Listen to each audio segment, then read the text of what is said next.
Greetings, Marcus Melnick with Firearm Mentor. It's my turn. What do I mean? There are a lot of firearms instructors and people in the firearms industry or have an interest who are commenting on social media as well as posting YouTube videos. I found there's a lot of misinformation out there. There's a lot of also good information out there. I've got two other instructor colleagues, one of whom I haven't met, who has really good content on their YouTube channels. And of course, Todd Vandermine is the Illinois gun guru, as his title tells. He's also a very, very good resource. His YouTube page is called Freedom Steel, S-T-E-E-L. I highly recommend that you subscribe to it because it's good stuff. The assault weapons bill, for lack of a better term, that Pritzker signed is 109 pages. It is a lot of pages. And I've gone through it a couple times just to get out what I think people need to know. Now, you guys know me, I'm a firearms instructor, and my specialty is handguns. My specialty is self-defense with handguns. Do I have knowledge of rifles and shotguns? Absolutely. But I would not consider myself an expert. I would consider myself a user. So I've set up some guardrails for this particular video. I'm only going to be discussing pistols, handguns. I'm not going to be discussing the ban on rifles or on shotguns. Now, if you do have a question on rifles and shotguns, I can address those individually. Please reach out. My information will be in the description below. All right, so let's dive in. I'm going to give you an analogy first. And this analogy is, I used to be morbidly obese. I lost 120 pounds and now I'm just obese. Very similar to the law. The first iterations of this law, the first bills, were morbidly obese, meaning they were horrible. Now they've pared back some of those requirements. It's only obese. Is it better than it was? Yes. Is it still bad? I'm not too happy about it. Okay. Also, I need to give you a caveat. I am not an attorney. There is no implied guarantee. If you have legal questions, I can refer you to an attorney. You can use your own attorney, or you can use the attorney if you have a self-defense CCL insurance type plan. So this all needs to be verified for your understanding. You can't rely on one YouTube video from one instructor as a criminal defense if you violate the law. Okay, let's talk about how to read a new law. It's very confusing. It's horribly confusing, but I'm gonna give you two tricks. The first trick is, as you can see this is underlined. If it's underlined, it is new. The highlighting is mine. So if it's underlined, it's new stuff. If there's a strike through, it's also new stuff. And sometimes at the beginning, it will also say in parentheses, new, before you read that section. So with that said, we're gonna dive in. First of all, the Illinois State Police has been granted emergency rule making for 1 year from the date that it was signed. So January 10th, I believe. It could have been the 11th. Okay, days kind of run together when you're busy. Effective July 1st of this year, gun owners must go to a licensed federal firearms dealer to conduct a transfer. What that means, well, originally it was supposed to be January 1st of 2024. It has been bumped up to this year. The dealer can charge you no more than $25, and you are then alleviated from keeping record of the transaction for 10 years. The FFL will keep that transaction information on file for 20 years. So, I still recommend you keep records of the transaction, of the transfer, because I firmly believe, and we'll discuss this a little bit later, that a lawsuit, one of many, will overturn this law. I'm confident of that, which we'll discuss later. Okay, next. The Illinois State Police is not authorized to keep records against state and federal law. This is an interpretation, and I interpret that as meaning they will not keep records of your individual firearm ownership. However, do you trust the state? I don't. At least in this case, the information is there. It can be hacked. There can be cybersecurity issues. So I am very, very concerned about this. Next, we're going to talk about what an assault pistol is. It is a made-up term, but I'm going to talk about it in terms of what the law says in Illinois. If you own an assault pistol, you will have to submit an affidavit via the FOID portal. Nothing set up yet. And you have until January 1st of 2024 to do that, to get an endorsement on your FOID card, very similar to an endorsement on your driver's license. Now, I logged into the portal. There are a ton of pop-ups that say, oh, Governor Pritzker signed this new law. You should check it out, read it here. And then I would click it, and either it takes forever, it spins, it doesn't load. So down in the description, there will be a link to the actual bill that'll be put on my website, which is a lot more stable, I believe, than the state website. So as I logged into the FOID portal on ispfsb.com, there is no mechanism to submit an affidavit yet. But I wanted to check that before I did the video. It's not up and running. All right, next item that got changed in the law is a firearms restraining order or red flag type complaint.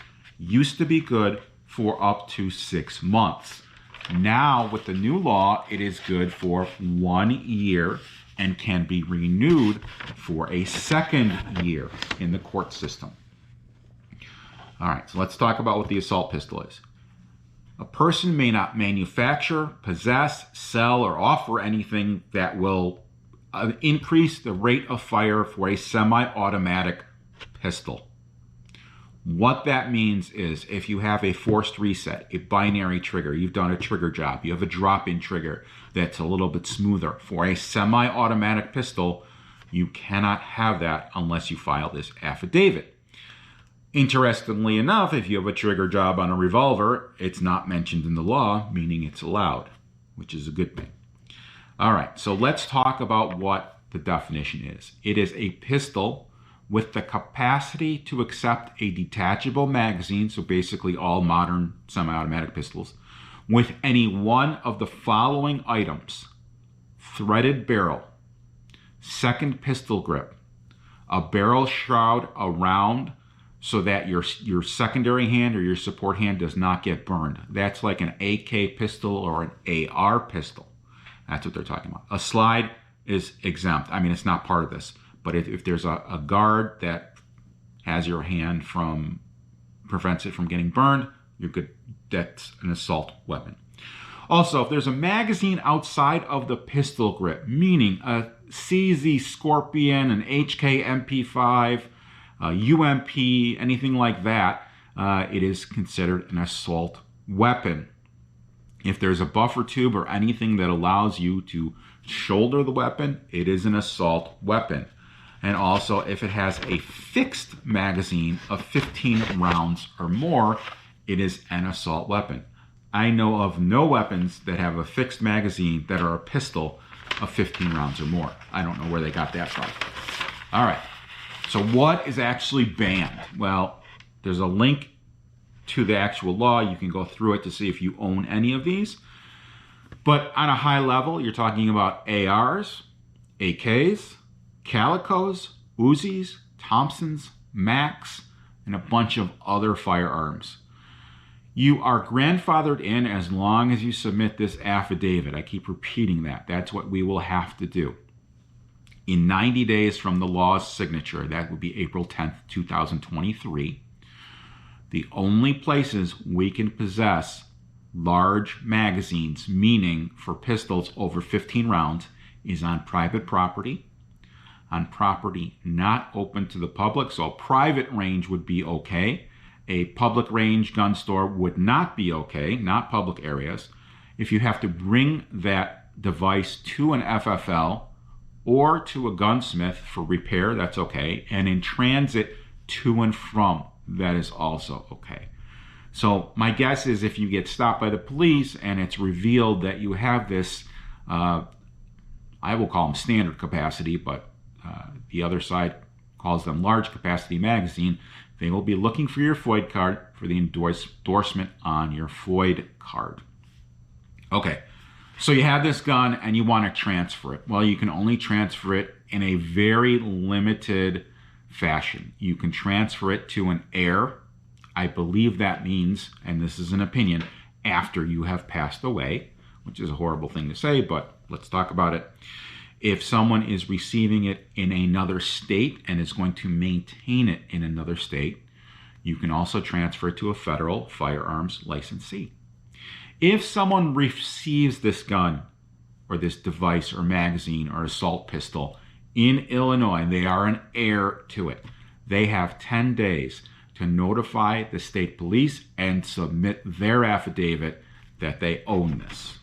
There's no time period on this. It could happen in 5 years. It could happen in 10 years. There are some exceptions to this. The exceptions are basically if someone's law enforcement, armed forces, or nuclear security. And I'm going to go through this specifically. If there are peace officers that are exempt, current law enforcement officers, retired law enforcement officers, agencies hiring law enforcement, could be federal, could be state. So, for example, the local police department can purchase firearms for the police officers to use, no problem. If you're a member of the armed forces, active duty, reserve, or you're part of the National Guard, you are during your duties, you're exempt from this. And finally, nuclear security personnel are exempt from this law. Regular security is not covered. Armored car personnel are not covered, meaning they're not exempt. They have to follow this law. Let me share with you some good news. The climate of the judicial system in the country is pro Second Amendment. That doesn't mean every judge out there is going to rule in our favor, but in general, case law, most recently Bruin versus New York, has established that we will prevail in court. I am aware of 3 class action lawsuits against the state that is looking to get this overturned. There is a hope that a court or the state Supreme Court will issue a stay on it, which would delay implementation of this until it goes through the court system. Very similar to what they did with the Safety Act on December 31st. The Supreme Court suspended it.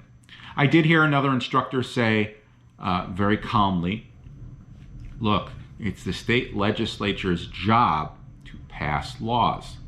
It's not the state legislature's job to determine the constitutionality of these laws. That is up to the judicial system. And I agree with that. However, shame on these people who have literally voted against the Constitution. That should tell you where they stand. We can help this situation at the polls. We can vote for pro-2A people. I also very strongly feel that this will prevail in court. So, you don't want to register, you want to own stuff, the law says you have to register it or it has to be stored out of state. So find a friend with an out of state property until this goes, until we get a resolution. I wouldn't take it out of the state for another 80 days or so because you can have it on private property for the first 90 days. So you would be okay if day 89 you drove to Indiana, Iowa, name a state, and deposited your items in a friend's care. Once again, this is limited to pistols. There are a bunch of other regulations that deal with rifles and shotguns. However, in keeping with my area of expertise, I've only discussed pistols. If you have questions, please comment. Please contact me. I am happy to have a conversation with you, and I hope you stay safe. Keep your heads down, duck, that type of thing. So, thank you very much, and I look forward to more videos. Thank you. Think of this as the after credit scene in a Marvel movie or but wait, there's more. We did some additional research. I'm recording this on a different day, that's why I have different clothing on. First of all, emergency rulemaking by the Illinois State Police. Here's what it means. It means that they may add different firearms, different features to the prohibition list. They'd say, oh, well, this SIG 320 can't be because that's a weapon of war. 1911s, nope, that used to be used by the military. Beretta 92 FS. They can really have carte blanche. That's why these lawsuits are so very important, and I would recommend that you join a group and or make a donation. My preference is Gun Save Life, where I am the director of the Northwest Chicagoland chapter. If you'd like to attend a meeting, we have very dynamic speakers. It's very educational. Also, at the same time, the federal government, the ATF, has ruled that pistol braces are now illegal. If you have one, you are going to have to put in for a tax stamp. Normally, these